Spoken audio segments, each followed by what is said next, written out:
Nós estamos novamente aqui no Facebook da Easy Infinity, eu e a doutora Ieda Osvaldo, para falar com você hoje sobre como fortalecer os relacionamentos interpessoais no trabalho. E você que está acompanhando esse vídeo, você pode compartilhar, pode curtir e pode deixar o seu comentário logo abaixo aí pra gente, com sugestões aí de temas, com a sua pergunta, pra gente poder responder pra você. Tudo bem, Ieda? Tudo bem, Debbie, é um prazer sempre estarmos juntas aqui, né, discutindo e falando sobre essa temática maravilhosa, né, que são os relacionamentos interpessoais.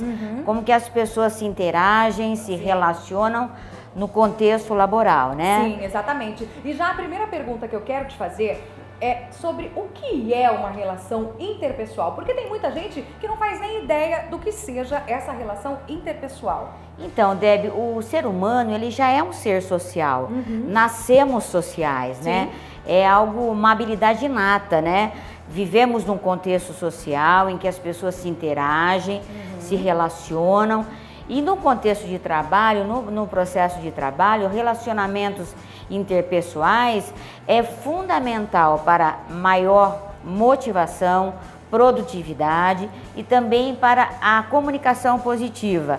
Aliás, as pesquisas nos revelam que até 2020 os profissionais é necessário ter 3 habilidades. Comunicação, relacionamentos interpessoais, saber se relacionar e liderança.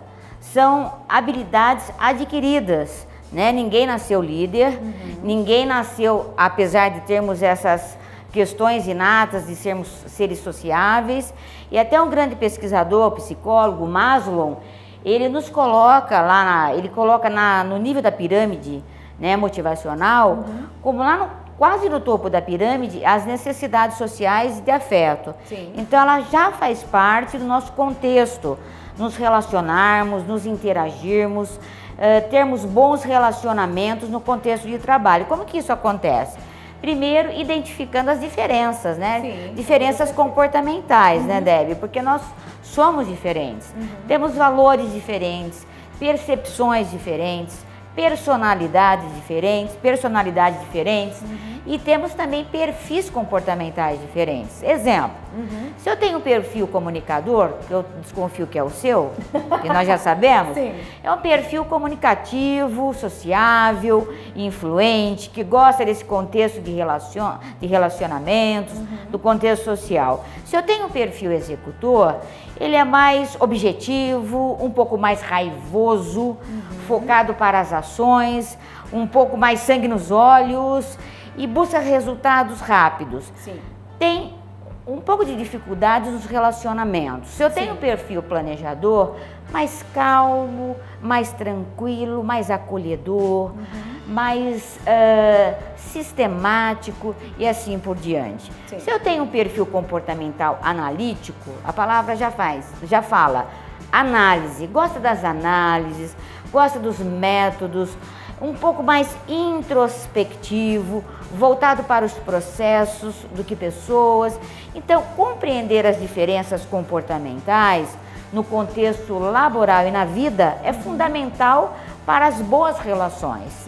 Né? Então, isso reflete muito no clima, vamos falar do clima laboral. Se eu não compreendo as pessoas nas suas diferenças, vale também ressaltar as diferenças geracionais. Hoje trabalhamos com gerações. Eu tenho uma geração baby boomer, tenho uma geração X, uma geração Y. Compreender valores dessas gerações é fundamental. Como que eles se comunicam também é fundamental. Exemplo, baby boomer, né, que é uma outra geração, uma comunicação mais formal, metódica, meticulosa. X um pouco mais avançada. Y, olá, tudo bem? Acabou a comunicação. Acabou a né? Então é isso. As relações interpessoais, elas afetam muito a produtividade. Então o líder, o papel de líder, é muito importante que ele compreenda as pessoas nas suas diferenças, porque as diferenças, elas refletem, como eu estava dizendo, no clima, no ambiente de trabalho. E o líder, ele é responsável por provocar o tensor, né? chamamos clima, que é o ambiente de trabalho. Você pode ter um clima ajustado, um clima harmonioso ou desajustado, um clima conflituoso, porque as pessoas são diferentes. Sim. As pessoas têm diferentes perfis comportamentais, têm diferentes percepções, diferentes personalidades, diferentes valores. Sim. Então é fundamental, principalmente para a liderança, entender essas questões motivacionais, porque relacionamentos interpessoais está atrelado também não só à comunicação, motivação, mas também à produtividade. Então é muito importante entender as diferenças entre as pessoas para que você provoque e tenha um clima melhor, um clima mais harmonioso, construtivo e não reativo, né? Porque as pessoas vivenciam só na reação, não é isso? É.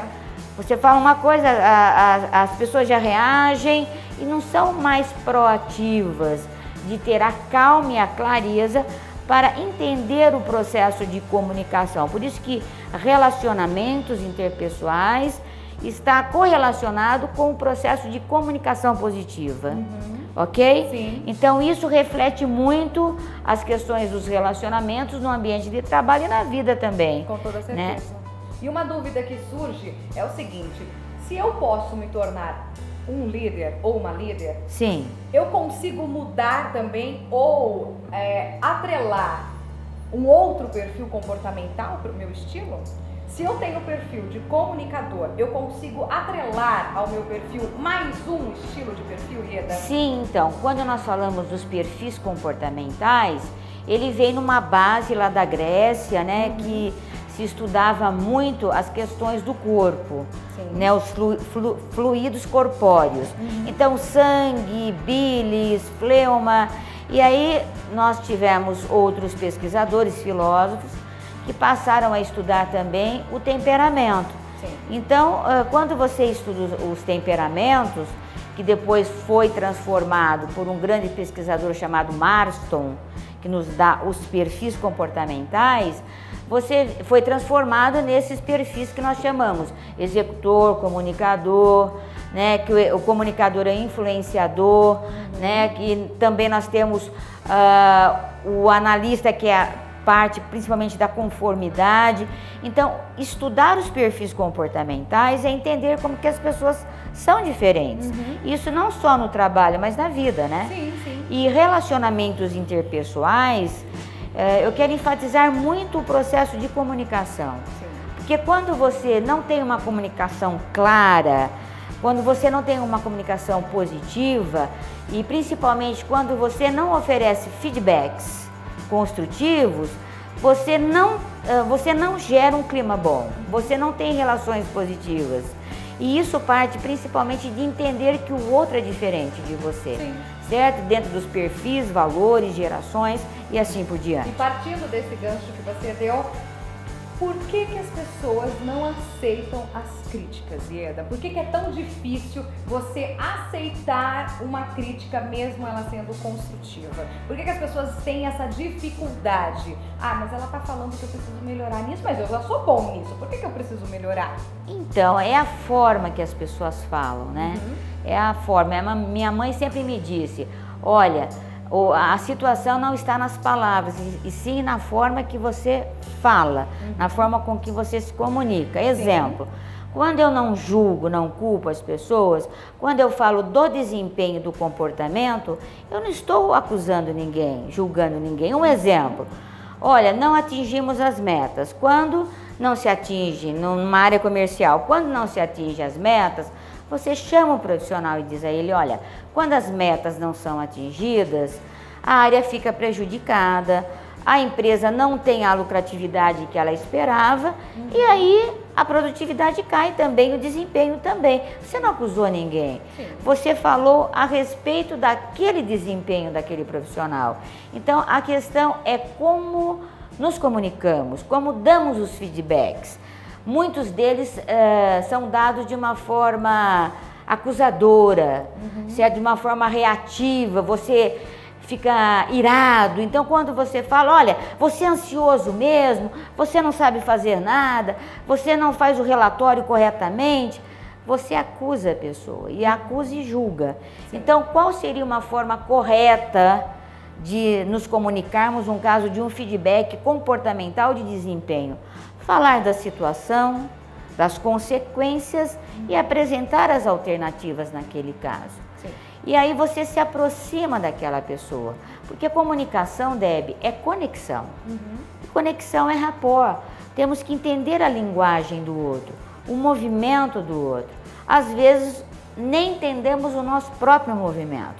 As pessoas estão se comunicando, porque a primeira comunicação ela é gestual, Sim. certo? A segunda, tom de voz, e a terceira, palavras. Então as pessoas não entendem isso. Às vezes você tem um profissional que ele está se comunicando e você, como líder, como administrador ou uma outra função na empresa, você não compreende aquela comunicação. E isso acaba prejudicando as relações, né?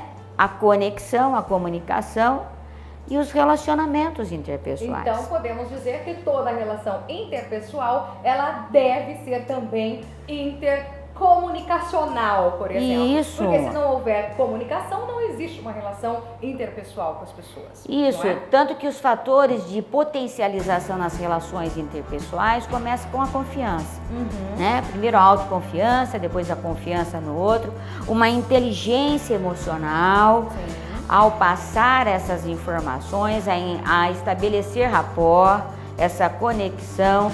Terceiro, você também dar feedbacks construtivos e não destrutivos, ok? E trazer as pessoas para, no caso dos profissionais, para o engajamento, o sentido daquele propósito, né? Olha, você é importante sim. O que eu presencio é que muitas vezes não celebramos as situações. Sim. Né?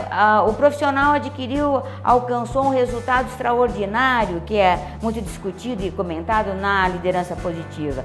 Ele vem, ele te fala, nossa, alcancei. E você diz o seguinte, ok. Mesmo na família, né? O filho chega e fala, nossa, tirei aquela nota 10. E você fala, não fez mais do que a obrigação. Já desqualificou. Desestruturou. E desestruturou aquela criança e desqualificou. Então, relacionamentos interpessoais é uma habilidade adquirida. A liderança deve ter sim, pode ter uma participação muito produtiva nisso, tendo uma comunicação positiva, demonstrando confiança, demonstrando também, estabelecendo conexão, entendendo as diferenças comportamentais e percepções e também os valores e geracionais. Tudo isso faz parte dos relacionamentos interpessoais que leva ao clima bom, harmonioso e também construtivo. E é o que a gente precisa construir cada vez mais neste mundo que está uma loucura e cada vez mais comunicacional. Então, se você gostou do nosso vídeo, você dá um curtir aí na nossa página, você pode compartilhar esse vídeo, deixar os seus recadinhos no comentário abaixo e você também pode dar uma ligadinha aqui pro Infinity, tá aparecendo o telefone aí, tem um e-mail também para você entrar em contato, porque nós temos muitos cursos para poder mudar a sua vida. É ou não é, Ieda? É verdade, Deb. Se você tá querendo mudar de vida, qual é a sua principal dica? Então, mude você mesmo, né? A mudança começa com você. E eu gosto também de uma grande frase do Gandhi, né? Podemos provocar essa mudança no mundo, mas essa mudança começa conosco. Então, venha você também mudar aqui com a gente na Easy Infinity. Até o nosso próximo vídeo. Um grande abraço. Até mais, Ieda. Até mais, Deb.